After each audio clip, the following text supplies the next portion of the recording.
Bom dia, boa tarde, boa noite, boa madrugada, dependendo do horário que você está nos assistindo. Eu sou Alan Christie, nós estamos em mais um episódio do Pode Tudo e tô com ele aqui, co-host, grande tio Mauro, tá voltando aqui para os Pode Tudo. Inclusive eu soube que ele fez um Pode Tudo sem mim, né, Mariano? Ele fez um Pode Tudo sem mim. A gente vai fazer, o pessoal com certeza já vai estar assistindo aí, tenho certeza que o podcast foi muito bom, viu? Falo por você, né? Vamos Mas embora. Internacional, né? Pra honra nossa, internacional, mas você já viu lá, é só dar uma olhada lá. Mas antes da honra, vai se anunciar inscreva ou não? aqui no canal primeiro, se inscreva no canal, nos ajude aí, rapaz, a gente faz conteúdo tão bom. Se inscreva aqui no canal, deixa sua curtidazinha e manda pros teus amigos se tu achar interessante, tá bom? Vamos embora? Bora embora. E assim, hoje é uma honra muito grande que a gente está recebendo aqui nos estúdios, né, da Notório. E nós estamos aqui com um ex-presidente da OAB, conselheiro do CNJ, com certeza um dos maiores advogados do Brasil, Dr. Valdetaro Andrade, que aqui no estado do Ceará, para quem a gente está falando para o Brasil todo, mas só para que vocês tenham uma noção, foi o fundador, foi na gestão dele que foi inaugurada a nova sede da OAB, que é uma das sedes mais lindas do Brasil, com certeza. E, coincidentemente, a gente está com outro presidente, que é da CAAS, Caixa de Assistência dos Advogados do Ceará, que é o Dr. Valdir Xavier, que ontem, quando eu digo ontem, há pouco tempo atrás, já que você vai ver esse vídeo mais na frente, inaugurou a sede da CAAS ao lado da sede da OAB. Então, nós estamos aqui com os dois aqui a gente fala principais. A gente fala o seguinte, hein, gente? A sede da OAB, Valdetaro, tá com certeza entre as sedes mais bonitas do Brasil. Mas Pra mim é mais bonito. Mas eu acho, também. agora, a CAAS... Eu pensei que ia ser um puxadinho, mas que puxadinho Eu que pensei que ia primeiríssimo, ser viu? assim, uma sala dentro da UAB, eu pensei que era isso, tá entendendo? Aí chega lá, aquele negócio lá, parabéns, Valdir. Mas vamos lá, nós Obrigado. não somos aqui para estar falando direto não, os convidados aqui tem que falar. Eu sou o Faustão aqui, você tem que me segurar. Vamos lá, sejam muito bem-vindos, Valdetário, palavra inicial aí pro... Eu quero agradecer o convite, né? Para mim é uma honra. O Valdir é meu amigo, colega desde a faculdade, desde o curso de Direito. Essa geração que está aí, toda estudou junto na nossa querida Universidade de Fortaleza. E agradecer a vocês, Mauro é um amigo de longas datas, você eu tenho como um sobrinho, porque apesar de extremamente inteligente, apesar de extremamente criativo, prospectivo, você é de uma geração que já é geração NET. Nós ainda estamos engateando, né, Mauro? Né, Valdir? Esse novo mundo. E é muito importante ter podcasts como esse em que a gente possa falar um pouco mais, tudo. sair da bordinha, sair ali do foco do direito e falar um pouco mais da vida, né? Hoje é um dia muito feliz para mim e o será por muitas décadas, porque esse prédio da Caixa nós iniciamos pelo subsolo. Obviamente que não havia tempo de, em 6 anos, fazer 2 prédios. E o presidente Erinaldo abraçou essa ideia junto com o Valdir Xavier. E Valdir, o prédio ficou lindo, a advocacia feliz, tivemos lá centenas de pessoas participando, confraternizando, e agora é terminar de arrumar a casa, botar o povo para trabalhar e prestar a verdadeira assistência para a advocacia. Eu tenho a felicidade de ter ficado como presidente na Ordem durante 9 anos. Passei 3 na Caixa de Assistência e 6 na OAB. E quando você está desse tanto de tempo, nessa quantidade de tempo no Executivo, você tem uma tendência a ter sempre uma visão de futuro, de querer deixar algo que possa criar frutos. E esses momentos de inauguração são momentos históricos. Eu lembro no dia que eu estava na praça, até contei uma historinha na inauguração, que eu fiquei triste, que uma pessoa fez uma representação por causa de um ato lá da obra, e eu fiquei tão chateado, pô, um trabalho tão bom, tão bonito, tão organizado, tudo dando certo, não teve um acidente de trabalho, um prédio gigante daqueles, são 26 mil metros quadrados de área, junto com a praça. E aí um trabalhador foi e disse, doutor, o que é que o senhor tem? Eu sou aqui na cominheira do prédio, nós estamos terminando, triste e tal. Eu disse para ele, rapaz, a pessoa fez uma maldade, aí querendo paralisar a obra, embargar a obra. Aí ele disse, doutor, olhe para aquela carnaúba ali, que aquela carnaúba não tem uma pessoa jogando uma pedra nela. Para você olhar do lado, naquela mangueira que está florida e lotada de manga, todo dia eu vejo gente aqui jogando pedra para cair os frutos. Então, terminar uma obra do tamanho que o Valdir terminou, como nós havíamos terminado em 21 de dezembro de 2015, a sede do prédio, subsolo, é magnífico. E sem atirar uma pedra em ninguém. Isso é o que é o mais importante, é colher os frutos respeitando a vontade do outro. Então, pode tudo desde que tenha responsabilidade com o que você quer pedir e com o que você quer falar e com o que você quer receber. Porque uma hora volta. Com certeza. Valdezinho. Bom, bom dia a todos e todos. Para mim também é uma honra recíproca estar aqui pertinho do Valdetário. E ontem eu falava que eu fui testemunha, porque eu tive todos esses 9 anos do Valdetário, eu estive com ele, sempre. E variando os cargos, fui do Tribunal de Ética, fui de conselho, fui de comissão, sempre ladeando aqui para o meu gáudio, meu amigo e irmão Valdetário Monteiro. Então, poder erguer aquele edifício, aquele equipamento, que é um equipamento da advocacia, voltado para ele, a caixa fértil em serviços, em atendimentos. A advocacia, ele é o órgão dentro do sistema OAB que acolhe, que recepciona, que abraça a advocacia. Então, ela tem que ter um equipamento moderno, novo. E, particularmente, eu ainda nem disse isso a ele de viva voz. Ele sabe, na alma dele ele sabe. Mas eu fico muito feliz e até emocionado, porque, como eu acompanhei tudo aquilo, um dia nós chegamos lá e ele tava... Valdir, eu tô com ódio desse cabo aqui, esses cabos fica de entregar essa porra, não entrega não sei o quê. Aí eu acho que pra o azar do cara, a gente conversando vizinho, um container, onde hoje tem ali a entrada pela parte dos fundos da OAB, ele lá comigo, ele, acho que não sei se tinha mais alguém, mas eu me lembrei você, o Ricardo, o engenheiro. Ricardo Azevedo. Aí entra o cara que ele tava falando que tava com raiva. Ele disse, rapaz, tudo eu fico de dar isso aqui. Aí tinha um balde cheio de tinta, ele com uma calça jeans, tu lembra disso? Ele tá com o chute. Na hora eu achei engraçado, porque ele tava com muita raiva. É verdade, ele tava fazendo a pintura do prédio. E aí o cara disse, rapaz, tem que pintar esse prédio, porque a inauguração é dia 21, isso era o dia 15.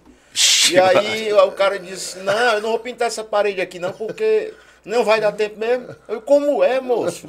Bota mais gente, vamos pela madrugada. E aí realmente, mas... Em obra, viu, Valdir? Não, você só tem estresse. Você deve ter tido muitos estresses. É isso que eu vou dizer. Daquele tamanho, bonito como ele ficou. Todos os estresses que a gente tem, porque isso é inevitável. Por quê? Com o temperamento que ele tem de ser realizador, e eu também me inspiro nisso, e fiz disso um propósito definido, né? Demarcado. Eu passei por situações como essa. E quando eu tava no estresse, que eu ia ao pico, eu me lembrava, rapaz, eu avalio o que é que o Valder não soube. Lembrar do balde de tinta. A OAB, em verdade, isso não é dito pelas pessoas em respeito à entidade. A OAB, ela tem um misto de política institucional. As pessoas às vezes não entendem isso, mas assim, nós descendemos do mesmo grupo. Na minha sala de aula, essa sala de aula que eu frequentava na faculdade, gerou 3 presidentes de ordem. 3. A OAB, ontem eu conversava com a professora Socorro França, ela foi professora de presidente de ordem já há 18 anos. Então, assim, é uma história longa. Então, a nossa geração tem essa responsabilidade. E nós não falamos sobre isso que eu vou tocar agora em respeito à entidade. Mas o mandato de 3 anos é um erro. O ideal para a OAB é que você tivesse um mandato de 4 ou de 5 anos e não tivesse reeleição. Porque a reeleição é quase que uma obrigação, porque em 3 anos você não consegue fazer uma obra. O Valdir só conseguiu realizar essa obra porque tornou-se uma prioridade da gestão e do Conselho Federal, e o Valdir um trator para ir para dentro lá da obra e fazer. Do mesmo jeito que o prédio, o edifício maior da OAB, eu praticamente morava lá, depois na montagem do prédio, na organização do prédio. De domingo a domingo. Só vieram o Valdetário de sábado da noite com os capacetes lá, com a luz acesa.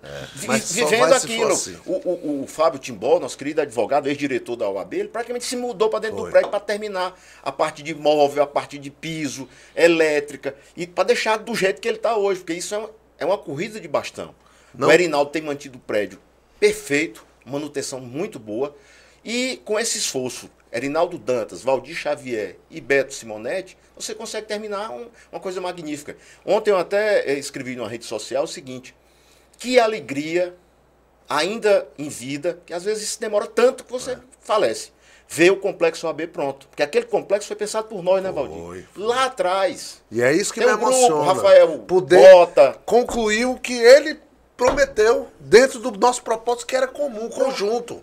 Que coisa massa. Quando nós levamos esse processo para a diretoria, Tanto é que ele deixou o alicerce pronto, tudo, subsolo. A base já estava pronta. um diretor da OAB, por uma infelicidade, eu nem acredito que ele pensava nisso, mas às vezes você fala uma coisa meio sem pensar, e às vezes é preguiça mental, preguiça de raciocinar mais. Ele disse, não, vamos fazer o prédio sem subsolo, porque a gente consegue terminar, inaugurar já, todo pronto, com móvel, com tudo. Eu disse, de jeito nenhum, eu prefiro não fazer. Aquele estacionamento acomoda 400 veículos. Você imagina um lugar que tem 2 auditórios de 400 lugares e não tem vaga para estacionar. As pessoas botar o carro aonde? Naquele E a brocado da Americana, no park, no business. Exatamente. Então hoje você tem uma praça maravilhosa para a maravilhoso. população, para a comunidade. É um agradecimento que eu sempre faço ao prefeito Roberto Cláudio e ao governador Cid Ferreira Gomes, que os dois se mobilizaram para doar aquele terreno para a OAB. A Câmara Municipal de Fortaleza, que Se aprovou empenhou, o projeto, que total. se empenhou, foi unanimidade. E os moradores que ali estavam, que receberam os apartamentos. Todos os favelados que saíram de lá, todos os ocupantes, acampados que moravam lá, em condições muito precárias, barracos de lona, com enorme dificuldade, hoje estão morando num lugar digno. E eu vou contar só isso, Valdirzinho, porque é uma coisa que, sempre que lembro, eu me emociono. Eu sempre botei lá o container com ar-condicionado e nós transformamos lá um QG desse grupo de OAB. Então, todo sábado, domingo, a gente estava lá. E antes de tirar os moradores, esses ocupantes, sempre vinha uma criancinha e corria atrás de mim e me dá dinheiro, tio, me dá dinheiro, tio. E aí eu disse, pô, coisa chata, rapaz, bichinho, pé descalço, sabe? Uma situação precária. Aí no dia que nós fomos entregar os apartamentos, ele correu e eu peguei no braço do Paulo Hernandes, lá você vê um menino do dinheiro. Aí ele disse, tio, hoje não quero dinheiro não, hoje eu só quero dizer que eu te amo. Caralho. E eu caí aos prantos, né? Me emociona até hoje. Porque ele agora tinha uma casa com um banheiro, com um quarto para ele dormir e para brincar dentro de um local fechado que ele não corria o risco de ser atropelado. Verdade. Então, uma criança de 7 anos de idade, ela teve essa compreensão, tio, hoje eu não quero dinheiro, eu só quero dizer que eu te amo. Fez um coração, Paulo Hernandes tirou uma foto e isso é rico para a história da ordem, porque combina a ordem e a defensora dos direitos humanos. Nós somos a última trincheira cívica da cidadania. Então, ali não é só uma obra, é um projeto. Ganhou a comunidade, passou a ter uma praça com academia, com quadro de basquete. Ganhou a advocacia, que vai ter assistência espetacular, com serviços, com local para estacionar, com fisioterapia, com odontologia. Os servidores foram beneficiados, porque vão ter um ambiente de trabalho muito melhor do que o que tinham. E, sem sombra de dúvida, ganha o país, porque passa a ter, no Ceará, um centro OABiano, administrativo e de serviço. Então, Valdir, meus parabéns. Eu fiz isso ontem, mas eu quero aqui registrar. Eu agradeço demais e vindo de você, eu sei, tem um relevo maior ainda esse agradecimento. E o Estado do Ceará, que já tinha a sede mais bonita e agora tem um complexo OABiano fechado, mais bonito também, porque a Caixa de Assistência aqui do Estado do Ceará, que me perdoem os meus queridíssimos colegas, presidentes e presidentas de Caixa pelo Brasil afora, mas a nossa Caixa, agora eu vou parafrasear o nosso querido Luiz Gonzaga, né? É pequena, pequenina, é quase nada, mas na outra mais bonita no lugar. Né? É exatamente isso. Tenho certeza absoluta que a advocacia do Estado do Ceará, por muitas décadas, viu, Valdetário, eu, Valdir, com certeza vão lembrar de que um esforço que foi feito numa gestão, no caso, lideradas por ambos, com certeza esse retorno para a advocacia, para a sociedade como um todo, certamente vai ecoar por muito tempo aí. Eu fiquei muito emocionado com os testemunhos ontem, viu, tio Mauro? E Alan e Val, os testemunhos. Todo mundo que chegou para tirar uma foto ali ao lado, para cumprimentar a gente, cumprimentar você, o Erinaldo, a mim, mas todas as pessoas que me abordaram, seja para foto, seja para conversar, todas foram unânimes em dizer que a advocacia se sente prestigiada, agradecendo em nome da advocacia. Isso para quem é da gestão de OAB, como nós somos, rapaz, é um reconhecimento da classe que a gente quer fazer isso é para eles mesmo. E quando você recebe deles esse feedback, Fantástico. Eu sempre apogeu. gosto de falar isso, Valdetari, nas vezes que eu estou em roda de conversa, fazendo palestras, eu gosto muito de falar sobre legado, sabe? Eu acho que a gente veio para cá, para o mundo, para justamente servir, né? Servir as pessoas, fazer um projeto que impacte vidas, né? E vocês fizeram isso muito bem, fazem até hoje, né? Na questão hoje, como o tio Mauro falou, né? Vocês vão ser lembrados aí por décadas e décadas, né? E a gente tem que salientar também que o Erinaldo Dantas, ele tem uma visão muito parecida com a nossa. Né? A gente é da mesma escola. Ele está espalhando sede aí pelo interior, reformando as que tem, aumentando. Eu tive a possibilidade de participar da construção de Juazeiro, de Limoeiro do Norte. Eu era secretário-geral da OAB quando o Hélio Leitão inaugurou essas duas subseccionais. Eu, quando presidente, inaugurei Itapipoca, Sertão dos Inhamuns, Sertão de Crateús e Serra Grande. Quatro subseccionais. E eu ri aqui, não só vibrando, porque eu acompanhei tudo isso aqui que ele está falando, eu acompanhei lado a lado com ele. Mas na Serra da Ibiapaba teve um fato engraçado, que um dos nossos amigos, porque a vida é feita disso, né? Eu vou preservar nomes, porque são pessoas tão queridas nossas, mas um dos nossos colegas de gestão lá, foi lá no prédio, a coisa mais linda do mundo, porque o prédio da Ibiapaba tem uma vista linda. Vista linda, é alto e tudo. E a pessoa foi, no dia lá da Pedra Fundamental, foi ver lá a obra, não sei o que ele foi fazer atrás. Meu amigo, ele caiu no despenhadeiro. Nós não podemos dizer o nome, mas ele não era muito grande e não conseguia sair do buraco.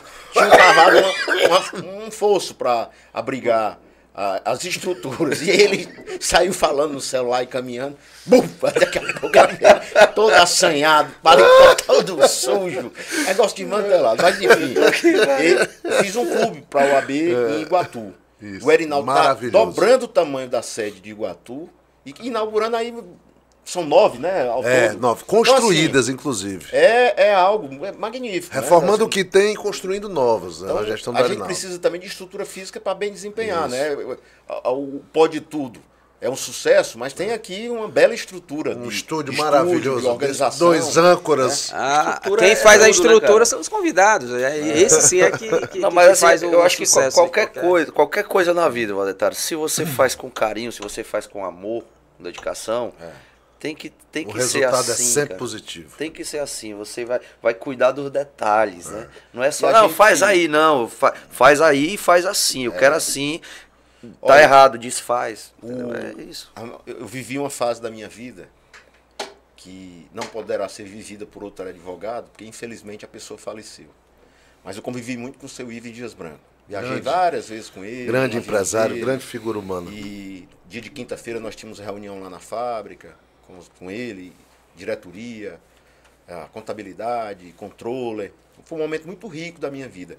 E uma vez voltando de Salvador, ele, na construção da fábrica, do complexo lá de Salvador, vinha num avião só eu e ele, e eu disse, seu Iris, qual é o segredo de alguém que nasce no Cedro? Quando o senhor nasceu no Cedro, nem água tinha, quer dizer, eram condições precaríssimas. Vem para Fortaleza, o pai tem uma padaria e se torna o maior fabricante de massas alimentícias da América Latina. Aí ele disse, meu filho, é bem simples, o segredo é acompanhar.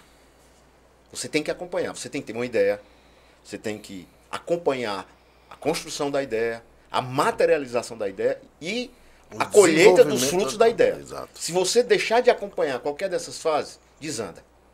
Vai no caminho certo, quando chega lá na frente, não tem ninguém para tanger o bicho, ele entra no mato e você perdeu tudo. Então, eu acho que o grande segredo é acompanhar. A OAB ela tem tido um desenvolvimento muito grande no Ceará, porque há essa vontade. E a OAB, Alain e Mauro e Valdizinho, o que é que acontece? Ela eu costumo brincar que ela é uma sanfona. O que é que acontece, Mauro, com a OAB? Como as eleições são de 3 em 3 anos, praticamente você mora dentro de uma eleição.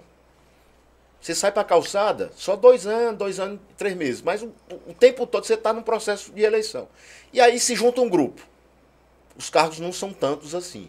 Então são disputados. E aí, naturalmente, como já vem a eleição, muitas vezes desagrega esse grupo. O que é importante para o jovem advogado que assiste esse podcast, para o advogado mais experiente? Vou falar porque na OAB eu fui praticamente tudo. Secretário-geral, tesoureiro, vice, presidente da Caixa, presidente da OAB, conselheiro federal e representante como conselheiro no CNJ. Então, Ocupei as 7 funções, hoje estou lá como procurador, graças à bondade do doutor Beto Simonetti. Que merece um abraço nosso aqui, Beto Com Simonetti. certeza, Um beijo grande grande Beto. para você. E digo sempre o seguinte, não entre na vida pessoal das pessoas. Você tem atrito, mas um atrito que possa permitir, na próxima eleição, você pegar no braço Nunca do cara fechar e fazer. a porta, né? Nunca fechar a porta. Eu Nunca já ganhei fechar a uma porta. eleição aqui no Ceará com 22 votos de diferença do atual presidente, Erinaldo Dantas, que foi meu sócio por 12 anos. Mas qual é a grande vantagem? Nós nunca fomos pro pessoal. Sempre foi uma questão de qual é a obra que eu quero deixar. E eu falo isso porque nós temos um exemplo no Ceará, Valdir, que é um exemplo que eu acho que o grupo, até vou me dar o trabalho de ligar para a Manuela Queiroz, para pedir a ela que faça isso. Divulgar essa história. Qual é? O Edson Queiroz, ele foi um homem que ele Um visionário. não queria morrer. Qual é a única maneira de você não morrer? A única maneira de você que está nos assistindo não morrer? Você deixar a lembrança. Você ser lembrado. Um Edson Queiroz, aquele avião não conseguiu demovê-lo da terra. Por quê? Porque eu fui formado, eu fui o primeiro presidente de OAB formado pela Fundação Edson Queiroz, pela Universidade de Fortaleza, pela Faculdade de Direito, que é um centro de excelência para o Nordeste, para o Brasil. Tá até hoje aí, você vê, primeiro lugar, primeiro lugar. Hoje você tem juiz federal, juiz do trabalho, desembargador, presidente de OAB. Não tem um lugar nesse mundo que não tenha um médico, um engenheiro. Então ele se imortalizou com a Fundação Edson Queiroz. Nós somos aquilo que nós vamos deixar. Os congressos que vocês fazem, vai ter foto, vai ter registro, vai ter menino. O cara se encontrou lá no congresso, começou a paquerar, deu uma namoradinha, pô, um menino, pronto. Eita, pai, sabe onde esse menino nasceu? Lá naquele congresso do Alain. Pode ser até que vocês sejam, o menino seja batizado com o nome de Mauro e Alain. Um dos temas, uma das frases que a gente pega para os nossos eventos é justamente isso, nessa tese que você está levantando agora, Valdetar. Não fazemos eventos, fazemos história. Pronto. E é nesse fazer Nós, eu e o história. Valdezinho na OAB, nós não queremos fazer dinheiro, não queremos fazer fama, nós queremos fazer vocês, história. além da sede E física, fizeram, estão do fazendo. prédio físico que foram feitos, mais do que isso, vocês também fizeram história. Né? É como eu falei, por muito tempo vai ecoar as obras que vocês levantaram nas gestões de vocês. Então, nesse ponto, aí é uma curiosidade, Valdir, que eu tenho em relação ao Valdetário, é porque para o jovem advogado hoje nós temos ao todo, acho que no Brasil, mais de 1 milhão e quase 1 milhão e meio de advogados e tudo, e muitos entrando há pouco tempo na advocacia. A sua linha de tempo, Valdetário, a gente queria só conhecer rapidamente, eu sei que tem a questão do tempo aqui, mas se você puder passar para o jovem advogado como foi a sua vinda, porque hoje você está numa condição, né, de profissão, onde você é conhecido no Brasil todo pela excelência, pela gestão que você fez enquanto presidente de uma seccional de OAB e pela advocacia que você exerce em Brasília, né? Hoje você está exercendo lá. E aí, para esse advogado, como foi a sua trajetória? Assim como o Ives Djavan você fez a pergunta para ele, eu queria fazer aqui um contraponto, um link com essa história. Primeiro, a com lição você. do mestre, né? Acompanhar. Se você tem um processo, vá atrás. Acompanhe. Não se desligue dele. 2, sair de casa. Né? Eu tenho uma grande amiga, juíza federal, não vou dizer o nome aqui, até devia dizer para poder ajudar ela. E ela me disse uma semana dessa o seguinte: só pai, não tem mais homem, eu quero casar, quero ter filho e não consigo namoro. Aí eu olhei para ela e disse: meu amor, é impossível. É impossível. Porque você no seu apartamento, o elevador tem senha, o porteiro tem um controle absurdo. Você não sai de casa, já assistiu todas as séries jurídicas que tem na Netflix, que tem na Amazon. Não tem um livro que não tenha sido lançado que você não tenha lido dentro de casa. Então, assim, para o cara pular o muro, vencer a cerca elétrica, a concertina, escalar teu prédio e entrar lá, é impossível. Então você tem que sair, vá para a balada, vá para a rua que você vai encontrar uma pessoa. A advocacia também é isso. Não existe o advogado que ninguém vê, ninguém enxerga. Eu procurei a OAB porque eu vi na OAB, naquela época, uma possibilidade de eu me destacar. Eu entrei na OAB fazendo o seguinte, jovem advogado, procurei o doutor Paulo Quezado, que era o presidente da época. Disse, doutor Paulo, eu queria criar a Comissão de Estudos Tributários na OAB. Não tem a Comissão de Estudos Tributários. Tudo era dentro da Comissão de Direito Constitucional. Nosso querido professor Jorge Hélio Chaves era o então presidente da Comissão de Direito Constitucional. Paulo Quezado disse, está criado. Quem é o povo que você vai botar? Eu disse, queria botar Hugo II Machado, José Alexandre Goiano de Andrade, Erinaldo Dantas Filho, Carlos César Souza Sintra, Juraci Mourão, e nós vamos ter uma boa comissão. Tem mais 2 ou 3 mulheres, a Denise vai participar. O Paulo ficou encantado com aquela ideia. Demorou 3 meses para aprovar no Conselho, mas aprovamos. Essa comissão fez 12 congressos de direito tributário em Fortaleza. Helena Taveira Torres, a professor Ives Granda Silva Martins, Hugo de Brito Machado. Trouxemos vários ministros do STJ, do STF. Portanto, saí da casinha. Eu fui para a rua para que eu pudesse ver as pessoas pudessem me ver. A OAB, ontem eu vi o Erinaldo falar que está com quantas comissões? 107. 107 desburocratizado. Então saia de casa, entre no site da OAB. Quando eu falo sair de casa hoje, não é materialmente, porque você com a internet você está em qualquer lugar. Entra lá no site da OAB, procura uma comissão que você possa se relacionar com as pessoas e criar o seu network. E estudar. Eu tive que fazer especialização, mestrado, acabei de fazer uma especialização em IA, que é a revolução do mundo. Nós estamos naquele momento da humanidade em que o sujeito vai enfrentar um desfiladeiro, mas antes dele enfrentar o desfiladeiro, tem um corguinho curto, uma faixa de água. Você precisa pular esse corguinho. Qual é o corguinho agora, Alan? É você se relacionar com o ChatGPT ou com a iCloud, ou seja lá com quem for, e ele vai lhe colocar num universo gigantesco. Você precisa saber. Vai inteligência artificial, vai transcender todo o conhecimento que a gente tem, vai transcender tudo. Eu tenho um amigo que é empresário aqui em Fortaleza, tem uma rede de supermercado, tem rede concessionária, e ele me ligou um dia desses e falou, tá, tô te ligando porque tu gosta de tecnologia e eu tô aqui abobado. Aí o rapaz Miguelzinho, o que foi? Disse, não, nós pedimos uma pizza aqui, tava no Canadá, daqui a pouco alugaram uma casa, aí uma buzina, pá, pá, ele saiu na rua, né, frio. Era um carro, um Tesla. Tesla baixou o vidro, o som do carro disse, é entrega de pizza lá em inglês. Ele pegou a pizza, o carro deu meio voto, fechou o vidro e foi embora. Não tinha motorista. Autônomo. E isso vai se tornar rotina para a gente. Né? Eu tive um professor na especialização de inteligência artificial, professor Décio, que ele diz uma coisa muito interessante. Ele diz que quando o motor elétrico surgiu, ninguém conseguia não ver o motor elétrico. Então você via um portão, é um motor elétrico. Você via um relógio. Hoje, o motor elétrico, ele está dentro de um celular, tem 25. Um que faz zumbi, outro que faz aumentar isso, outro que faz aquilo. E nós não vemos, nós não enxergamos mais o motor elétrico. Incorporou a nossa vida. Ele já se incorporou à nossa vida. Então, você imagina um celular desse aqui, tem 25 motores elétricos. A inteligência artificial, ela logo, bem rápido, ela vai se incorporar ao nosso dia a dia, que ela vai estar na máquina de café, e já está.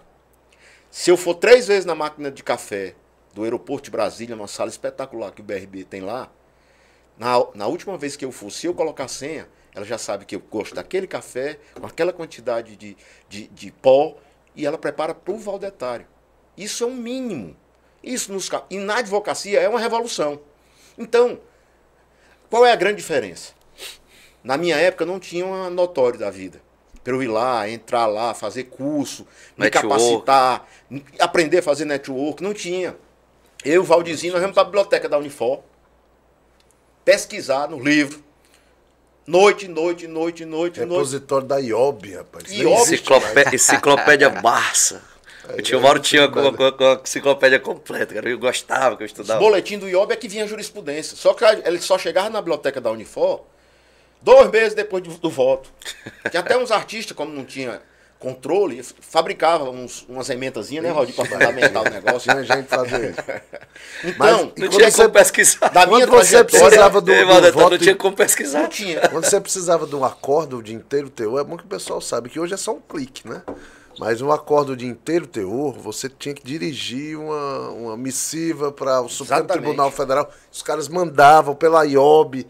Era uma odisseia. Hoje você tem tudo ali ao seu alcance, né? Então, a linguagem a trajetória, mudou, né? o grande recado da minha trajetória, se eu posso atribuir assim, como um espelho para quem quer. Né? Isso eu falo também de Ibanez Rocha, que é o escritório que eu faço parte lá em Brasília, meu sócio. William Guimarães, ex-presidente da OAB, que é meu sócio lá em Brasília também. A Marlúcio Lustosa Bonfim, que é ex-presidente da Caixa de Assistência de Brasília, do Distrito Federal. A trajetória dos que eu estou, o Alexandre Goiânia nem falo, porque nós crescemos juntos, saímos da faculdade, eu, ele e o Erinaldo, como sócios durante muito tempo. Eu acho que a grande questão é, primeiro, botar a preguiça de lado. 2, acompanhar as coisas. Não existe mágica de você pegar um cliente, entrar com ação e achar que aquilo é uma loteria. Tem que ir no gabinete, tem que falar com os assessores, tem que falar com o magistrado, tem que correr atrás e tem que ter uma boa peça para transmutar aquilo que seria fato no direito almejado no Poder Judiciário. Acho que essa é a grande questão. Mano. E Valdir, eu tava... Essa semana agora eu estava fazendo um podcast com o William Douglas. Sim. E aí a gente estava conversando sobre inteligência artificial e ele falava sobre as pessoas que são contra, né? Porque, cara, tem muita gente contra. Que, não vou usar essa porra, não. Mas é desconhecimento. Então, mas aí ele me falou... Um dado. Quando o primeiro carro, que andava a 25 km por hora, foi lançado pelo Henry Ford, houve uma revolução contra, porque diziam que se o cara passasse de 25 km morria. E o corpo humano não aguentava, porque só se conhecia corrida de cavalo. Parecido com isso, Valdetaro, ele me falou, né? Cara, não é do teu tempo, mas eu lembro quando lançaram a calculadora. Os professores de matemática fizeram um movimento contra, porque a calculadora iria atrofiar a mente das pessoas e as pessoas não iam conseguir mais pensar por si próprias. A mesma coisa eu digo da agenda, viu, mano? Quem é que sabe número de telefone de ninguém? Que falta que isso faz na vida de ninguém? Não faz.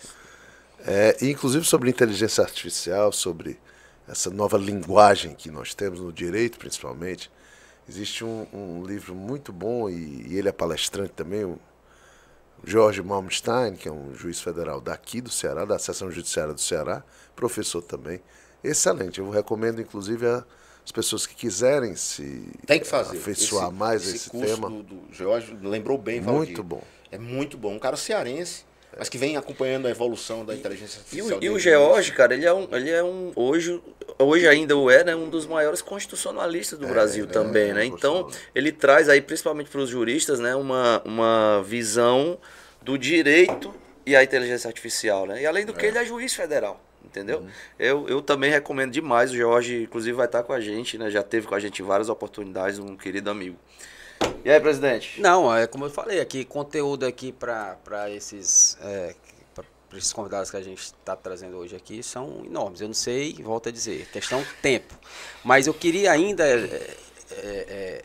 para a gente já partindo aqui para a conclusão, Valdetário, entender um pouco em relação ao conselho que você já deu aí da advocacia, mas o que é que você vê para o futuro? Eu já vi que você falou sobre inteligência artificial, o Valdir também falou, mas para o advogado, nos próximos, vamos botar aqui 10 anos, o que é que você vê como visão do que vai acontecer na advocacia e para ter esse destaque aí?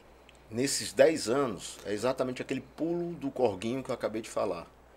O Poder Judiciário acaba de regulamentar o uso da inteligência artificial nas decisões judiciais e nos despachos. Tem um país da Europa que já está... Obviamente com a supervisão dos servidores, dos magistrados, enfim. E isso ele tem um poder de multiplicação muito grande. Então, quando a Apple lançou o primeiro iPhone, né, com aquela tela touchscreen, que era uma enorme inovação, a gente não entendia, né, como se pega naquilo. Cadê o botão? Hoje as TVs já são quase todas touchscreen. Né? Você já pode comprar a TV com essa opção, né? Você já pode ter uma casa que você controla a casa do celular. Você já tem um carro autônomo. Ou seja, a inteligência artificial ela faz a multiplicação em 24 horas. Quando você levava 10 anos para acontecer uma coisa, hoje vai acontecer em horas. Quando você levava 30 anos, 40 anos, 100 anos para ter uma grande mudança, por exemplo, nós sairmos da máquina de escrever para o computador, olha quantos anos levou. Quase 200 anos. 200 anos. Da máquina de escrever para a máquina elétrica, que eu ainda tive a oportunidade na Justiça do Trabalho de trabalhar com uma com a Olivetti, que era a máquina elétrica já era um salto, usando o tal do motor né, do motor elétrico, para facilitar a datilografia.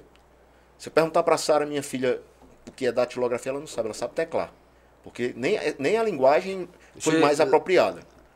Então, eu tenho a lhe dizer o seguinte, que o advogado que não se capacitar agora para lidar com essa revolução, vai ser o mesmo advogado.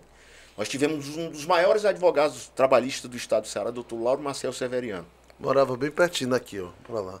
Doutor Lauro ainda viajou, fez a passagem usando a máquina de escrever nós fizemos trabalho, quando a gente já usava computador. Por quê? Ele dizia para mim, meu filho, eu não quero. Eu sou feliz com a minha máquina de escrever e eu não quero. Eu ainda sou do tempo do carbono.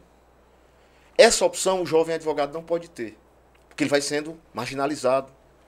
E os grandes centros de emprego, eu me hospedei, Valdirzinho, num resort próximo a Brasília com a minha família, e eu fiquei impressionado que eu cheguei para a gerente lá do resort e perguntei, quantos funcionários você tem aqui? Ela disse, nós temos entre 500 e 600.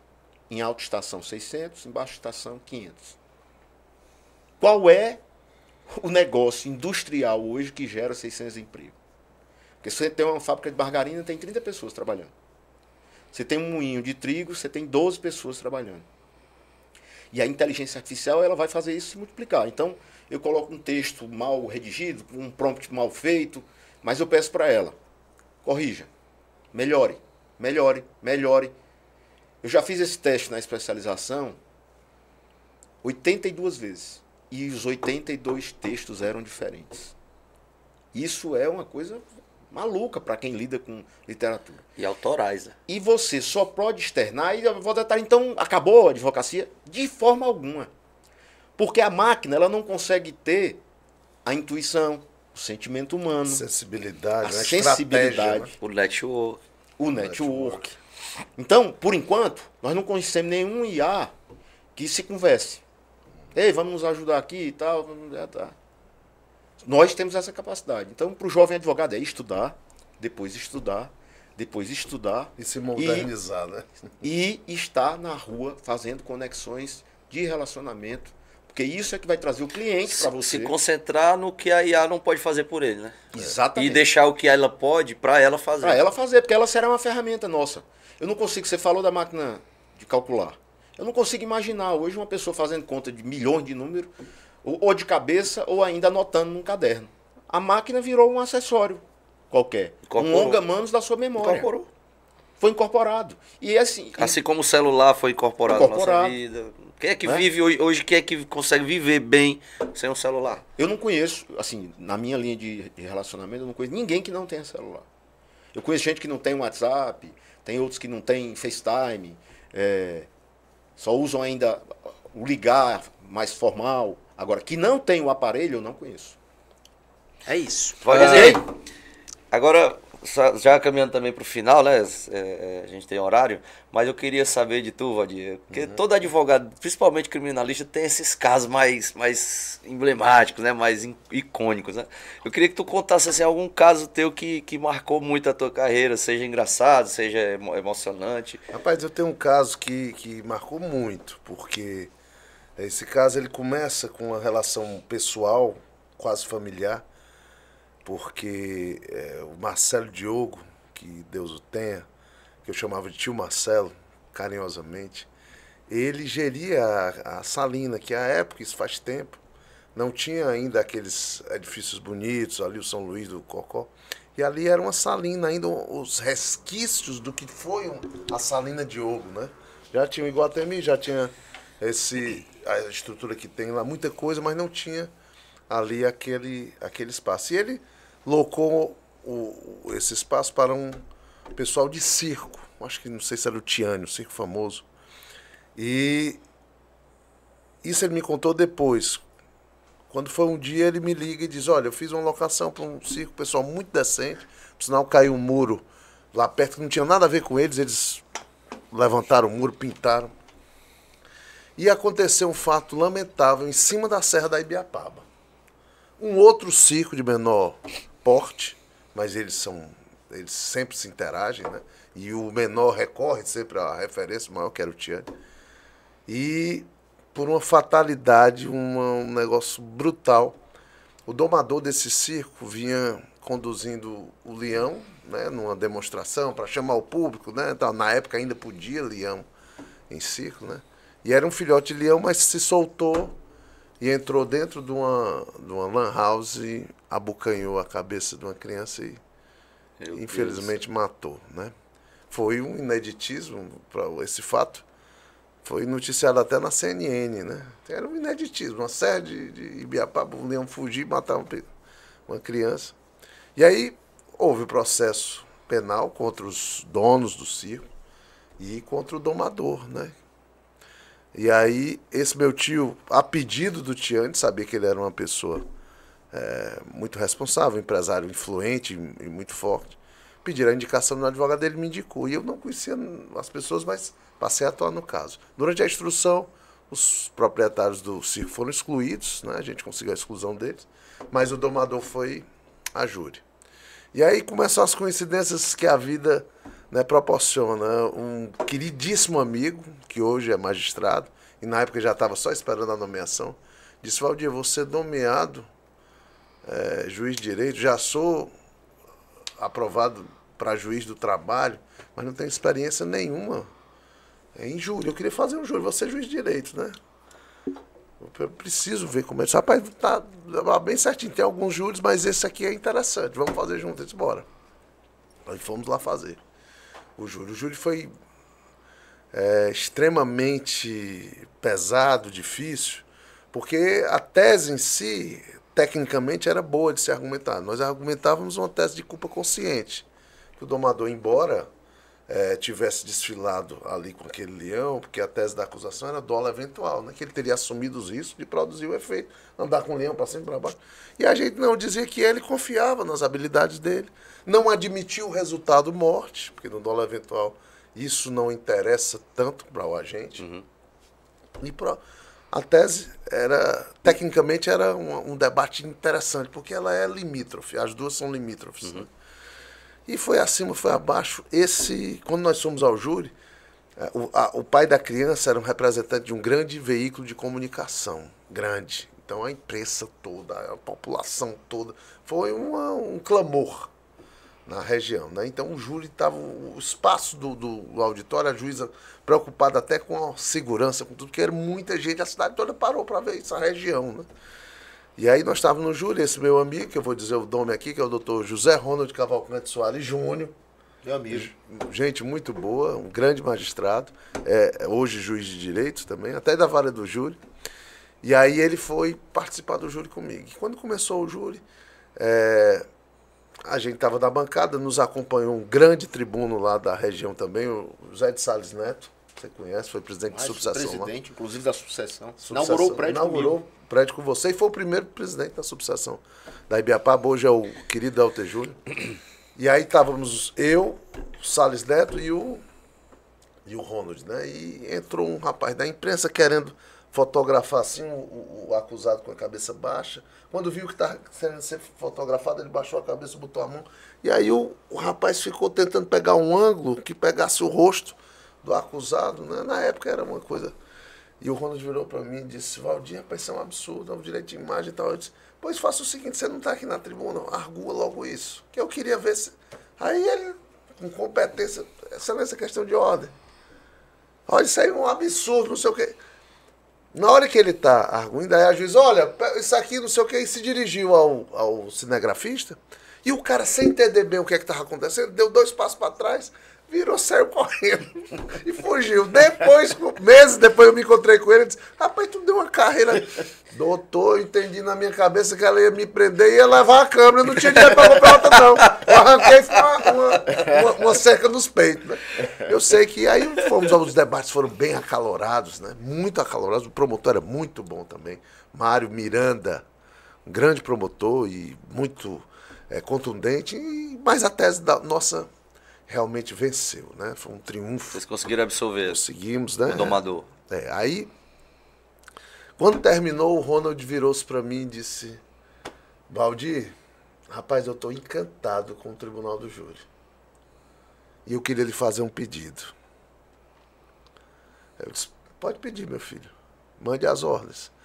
Eu tinha, a beca que eu usava, eu tinha desde estudante. Beca comprada num daqueles... Era uma senhora que fazia fora do estado, era no Distrito Federal. Mandava pra gente, a beca era estilo francês, bonito.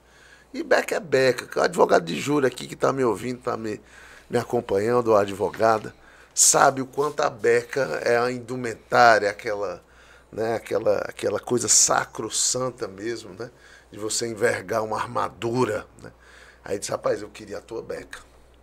Porque eu achei lindo. Cara, você foi sensacional. Eu disse, rapaz, Ronald, com o maior prazer. Aí eu tirei a beca e dei para ele. Os anos se passaram, né? Ele ingressou na magistratura, inclusive lá do trabalho também, foi do trabalho, foi de direito e ficou como juiz de direito. Eu achei muito interessante, porque ele é vocacionado e, não, vou ser juiz de direito. E foi. Aí o Isaac, meu filho, se forma em direito, louco por júri, vai estrear no júri sob os auspícios de um preceptor dele chamado José Armando da Costa Júnior. O Armandão, que tinha sido professor dele na faculdade, e vai estrear no júri. Quis o destino e Deus proporcionou que ele, na estreia, o júri fosse presidido pelo José Ronald Cavalcante Soares Júnior. E o Ronald é um sujeito inteligentíssimo e muito expansivo, e na abertura do júri ele contou. Olha, e aí foi a minha surpresa, porque são várias coisas, né? Começo da carreira, né? E várias coisas que foram surpreendentes. Aí ele, antes, quando começou o júri, fez uma saudação emocionante ao Isaac, né? E tudo. E disse, olha, ele talvez nem saiba, ou não se lembre, mas aquela beca que ele me deu naquele júri, hoje é esta toga que eu envergo aqui. Ou seja, o cara recebeu o presente, usou como advogado, depois tornou-se magistrado, converteu a beca em toga e a usa até hoje. Bela história, mano. Maravilha, maravilha. Que massa, velho. Bom, eu acho que é isso, né? Valdetário, eu quero tinha fazer só um bate-bola aqui ainda. Muita coisa para conversar, mas é... Vou fazer só um bate-bola aqui, é 2 minutos, Valdetário. É com você e com o Valdir, né? Primeiramente com você, depois com o Valdir. Meu Deus do céu. Deu ruim. Deu ruim. Ronald Cavalcante Soares Júnior, É é de- filho grande. Grande magistrado. Ronald Cavalcante Soares, Foi foi presidente do presidente TRT, do foi desembargador substituindo no TST durante muito tempo. Muito tempo. Grande figura. Irmão de um grande advogado também, Marcos Vinícius Soares Cavalcante. Filho da doutora Alice. Isso. Muito assunto que a gente tinha para falar aqui. Já fica o convite para ambos, para a Perfeito. gente fazer um novo... Quer fazer um com mais calma. Um novo podcast. Agradeço bastante. Porque Mas eu acho que tem produtivo. muita Inclusive, história... inclusive, vou chamar vocês pra gente inaugurar o nosso novo estúdio de podcast, né? Que a gente vai montar agora nos próximos 30 dias. É com nós mesmo. Um abraço grande, gente. Valeu, Obrigado. galera. abraço, Tudo de bom pra pessoal. vocês. Até o próximo Pode Tudo. Valeu. Obrigado pela audiência, obrigado pela atenção, obrigado pela a honra que vocês nos dão de estar aqui conversando com essas duas figuras maravilhosas ao lado de um querido irmão. Valeu. Valeu!